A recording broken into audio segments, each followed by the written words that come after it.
Welcome once again. The stage is now set for President of the Court of Appeal, Justice Monica Bolnaan Dongban-Mensem, to formally unveil members of the Presidential Election Petition Tribunal that would adjudicate on all petitions filed against the declaration of Bola Ahmed Tinubu and the All Progressives Congress as winners of the disputed 2023 presidential election. The unveiling of the tribunal members slated for today, 8th of May, would be carried out at the Court of Appeal headquarters in Abuja.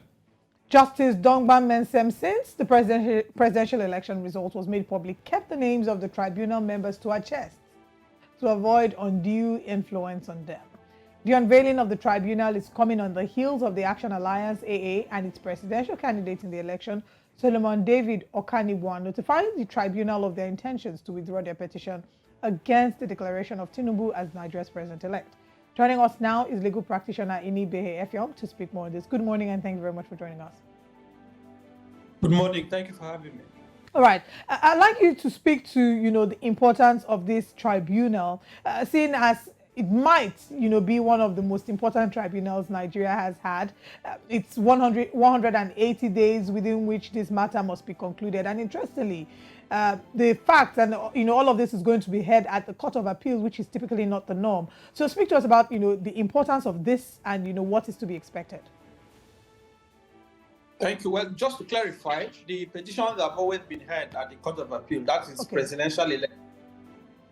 Because for the purpose of litigating over the outcome of presidential election or determining cases related to the of office of president, the Court of Appeal is the court of first instance. And then from there, any aggrieved party can appeal to the Supreme Court.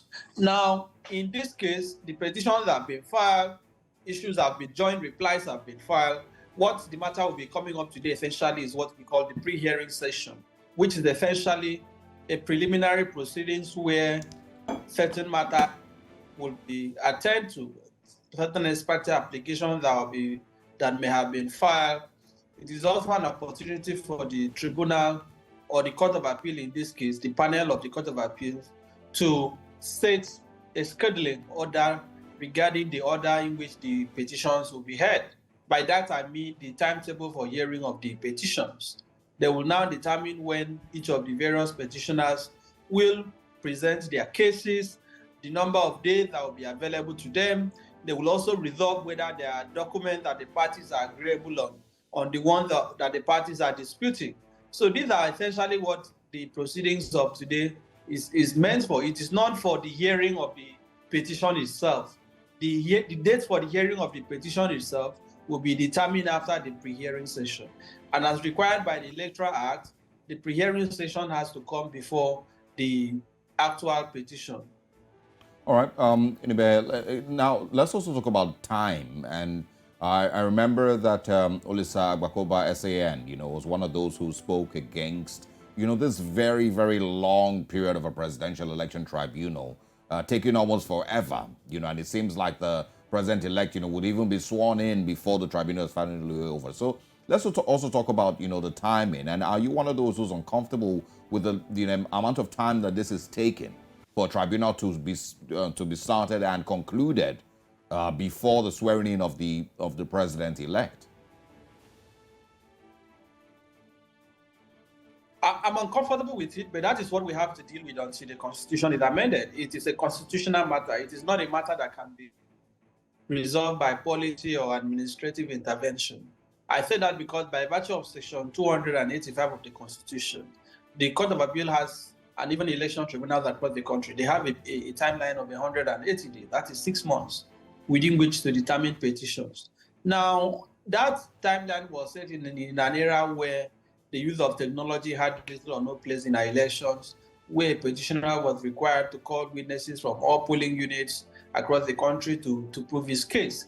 But today we have the BVAS, we have the IREF, which has basically reduced the volume of work that a petitioner has. As a matter of fact, under the new Electoral Act, is a provision that now says that where a fact can be proved through the tendering of documents, you don't need to necessarily rely on oral evidence to establish that fact. you can simply rely on that fact by tendering of documents.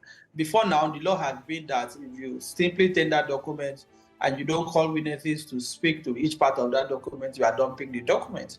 But it appears the National Assembly has now changed the law on that. It is left to be seen how the courts will approve these legislative interventions through the Electoral Act. But I do agree that it makes more sense to have someone sworn in after cases challenging the legality of the declaration of that person is determined after the legal processes are exhausted. But to say that that can be achieved before May 29 is simply wishful thinking at this point. It is just not practicable. One, because as I said, we are just having a pre-hearing session today. After the pre-hearing session, a time frame will be set for a petitioner to prove his case, and then we will now go to the respondents. They will file addresses. The panel will now sit and fix a date. And guess what? Even when the Court of Appeal has reached a decision, the Electoral Act says that the person declared shall remain in office until he has exhausted his right of appeal. Meaning that, let's assume that the election of Tinubu is nullified by the Court of Appeal. He will still remain in office until he has exhausted his right of appeal at the Supreme Court. I feel this is wrong. I feel the National Assembly should be patriotic to amend the Constitution to address this. We have seen how these things are done, in what we call the Senate class, and even our broader African countries like Kenya and several other countries. I personally don't see the need to have a two-stage litigation, electoral litigation in presidential election. All matters relating to the election or the legality of declaration by INEC at the presidential level should begin and end at the Supreme Court. I don't see the need to go through the Court of Appeal. I do not see the need for that. I believe that the Supreme Court should be the court of first and last resort. But in the alternative, we can have a constitutional court. We can have a constitutional court that will be able to expedite this matter, because these justices, the 5 justices who are going to be named today, they are drawn from different divisions across the country. And guess what?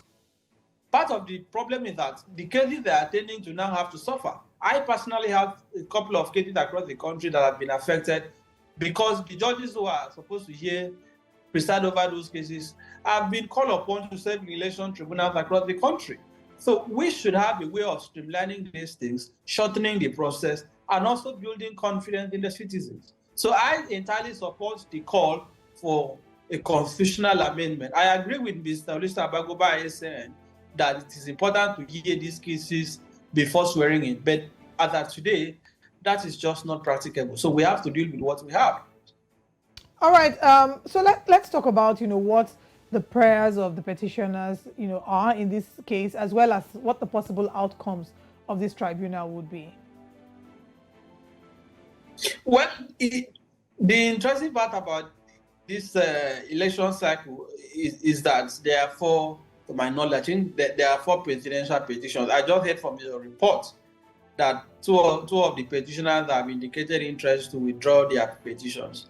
They have the right to withdraw. It may be on terms or without terms, So if some persons have decided, the APM or APP, and one other party has indicated, if they want to withdraw, they can withdraw, so that the Court of Appeal can focus on the cases brought by the Labour Party and the PDP. Now, in the 2 petitions, the 2 principal petitions of the Peter Obi and Atiku, they are seeking very similar or identical reliefs, which to an extent both cannot be granted. For example, the declaratory relief they are seeking, pertaining to them being declared the winner of the election, there is no way both of them can succeed on that species of their claim. It is simply not possible. So what will now happen is that the court will, I believe it is the same panel that will hear both petitions. I think that will even make it easier, since the issues are identical. The line of evidence may also be similar. It is important to have the same panel hear them so that we don't have conflicting decisions. So I anticipate, I suspect strongly that it is the same panel that will hear both petitions. Now, as I said, there is no way both of them can be declared president. So what would happen is that by the time the panel has heard evidence from the 2 cases, they will determine whether that particular aspect of their reliefs are grantable or not. And if they are grantable, which of the petitioners should be entitled to it. That is one. Now, the one that the both petitioners are agreeable is the alternative relief. That is in the event that the Court of Appeal does not find evidence to warrant declaring either of them as president-elect or the duly elected president, then that the election should be nullified on grounds of substantial non-compliance. I think they are agreeable on that. The other aspect of their prayers is that Tinubu should be disqualified, one in respect of his forfeiture in the US, the other, of course, in several grounds have been raised challenging Tinubu's eligibility to run for office of president. Again, I hope that the courts will examine these issues on the merit and give judgment that Nigerians can relate with. So I will be waiting how all this plays out. It's going to be a very interesting petition. It's going to be very, very interesting litigation. I'm also hoping that we can have the hearings televised and broadcast live for Nigerians to sit in the comfort of their homes and watch the proceedings and make their logical and draw logical inferences. Yeah. I think that will go a long way to strengthen the process, to democratize the process, and to also give credibility and transparency to the process. If people can watch the proceedings on their own and then see the stream of evidence that is being tendered, the evidence that is being adduced, and see the arguments that are being canvassed on the various issues that are subject of litigation at the courts, it will go a long way to strengthen the confidence of Nigerians in the outcome of the petitions. So I hope that, my Lord, the Honorable President of the Court of Appeal, will look into that issue. Now let's also talk about, some people have argued that, with regards the eligibility of Bola Ahmed Tinubu to contest, one of the things, that might, not work in his favor or work in the favor of the petitioners is the time frame, with which the crimes he's accused of were committed. There's that 10-year, I think a 10-year time frame, that would be mentioned. So can you quickly share your thoughts on that one? And then when people... In the last couple that is not... let me just finish. You can go on. Go on. All right, so you can correct me if you will. And then some people have also mentioned that the judiciary, at this point has a lot of weight on its shoulders, basically, to prove that it is on the side of Nigerians and on the side of truth and on the side of justice. Do you believe that the Nigerian judiciary would be able to pull through and be able to carry that weight perfectly and do what is, is expected of it?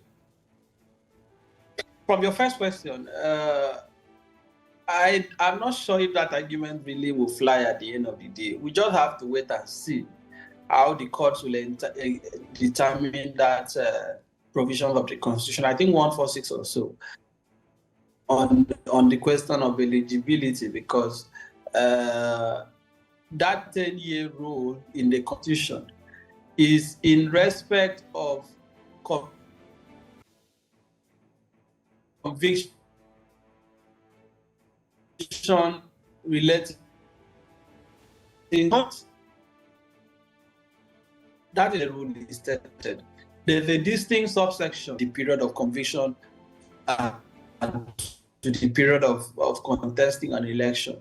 It appears it is in the later provision that this aspect, this species of claim or petition is founded. So I'm not sure if that timeline, the 10-year rule, is going to avail the respondents in this case. But I want to hear the arguments. I want to see the ruling of the court on it. Again, I must caution that, as I said, there are two distinct species relating to criminal culpability under the Constitution as an indices or an indicia of disqualification. That one pertains to by conviction in respect of violation of the code of conduct, which is not what this case is about. The other seems to be generic in nature without a time frame, which appears to be what these petitions are predicated on. Now, regarding the second aspect, your second question, I'm a lawyer, I cannot be enlightening the judiciary in the media, but I agree with you that there are legitimate concerns. Many Nigerians have lost confidence in the courts. We don't need to pretend about that. What we should hope for is that my lords who are also Nigerians who live in the society with us should feel the pulse of the nation. They should be mindful that the eyes of the nation are upon them, that the ears of history is listening to see how they will approach these cases. I particularly, I want to see how the issue of the introduction of technology in our election will be addressed. Very important, point you've highlighted. We've run out of time. We have like 30 seconds. But can you quickly tell us about the possibility of this being streamed live? Because even as the tribunal is starting today, there have been calls by Nigerians and even the petitioners for this to be streamed live. Do you think that this is possible?